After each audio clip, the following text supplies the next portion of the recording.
Hi, welcome to Gardenville. I'm Catherine. And I'm Susan.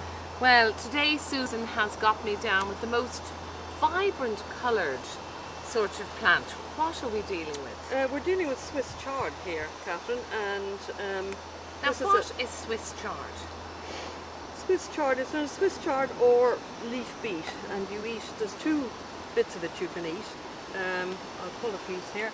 Now first of all, it grows like, it's like, do you know what it reminds me of? Rhubarb. I suppose that's the colour that's doing that. Yeah, and do you know the way rhubarb grows in the ground like that?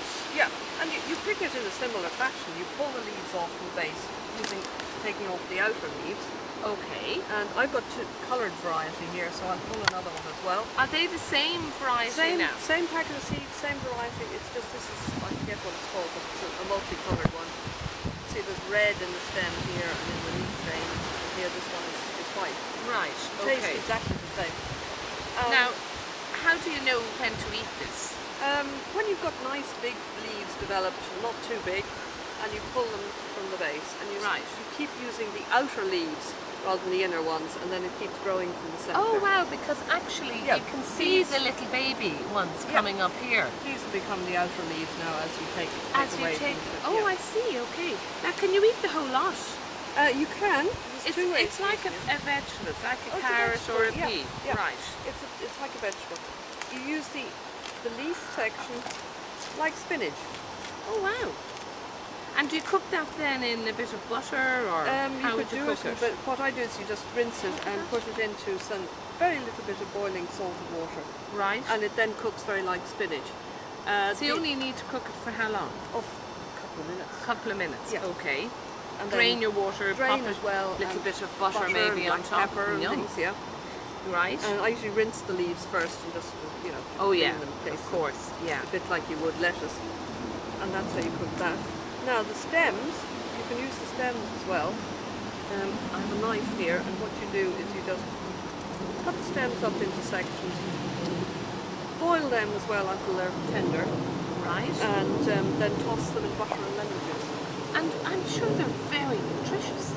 Yes, and you're getting two vegetables for the price of one. You absolutely are. Would you pop the stalk end into a salad, or does it go soft when you? Let's have an experiment. Oh my God! Well, here, Susan, you taste it. Okay. Now.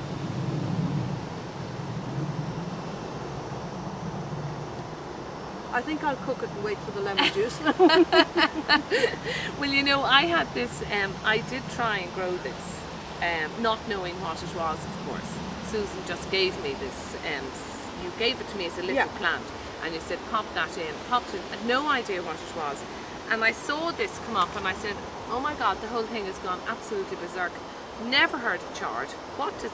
So I threw the whole thing out. So I'm absolutely raging, because well, if you think of it, do you know, it's a vibrant looking plant. It's a great plant. It's decorative as well.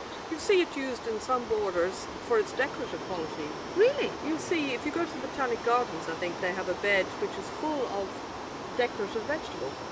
Oh, that's certainly well worth going to. Tell me, what's the maintenance on these, and how do I plant them? You sow them from seed. There again, I tend to do them in little cells, and because you'll get lots of plants, you have to thin them out. Yeah. Or you can direct sow them and then thin them out. And when you direct sow them, just pop it along like that. That. And then you'd have to sort of clear all the little bits. It's a big, funky seed, and I'll show you, see if I can find a pebble here about the same size. I don't know whether you can see that from the camera, but the seed is at least that size. So rather than going dump, dump, dump down the drill, you can almost pick them out and just place them.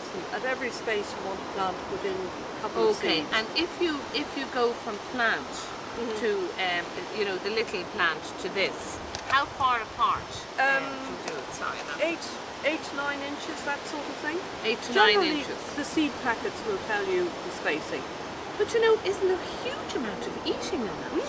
Yeah. And it keeps coming and coming and coming. And when does that finish? I've actually sown some more now. If you have a mild winter, it continues through the winter. So you could actually feed yourself with chard all year round? Just about. Except maybe January and February. Yeah, you'll have a gap at the beginning of Well, isn't that absolute? And there's no maintenance whatsoever. Well, I mean, bar having a healthy ground. Healthy ground and then watering it. It does need to be watered. Does it? And Yeah. when you mean, is that every week or every day or? Well, that very much depends on what's falling out of the sky. But Right. in dry weather, good sort of soaking to each plant, say even weekly, would be enough. adequate. Yeah. And well, I mean, what an amazing plant to have. You know, It is. being able to use the leaf and then the stalk separately. Anybody looking for recipes on chard, we have them on our recipe section on the website.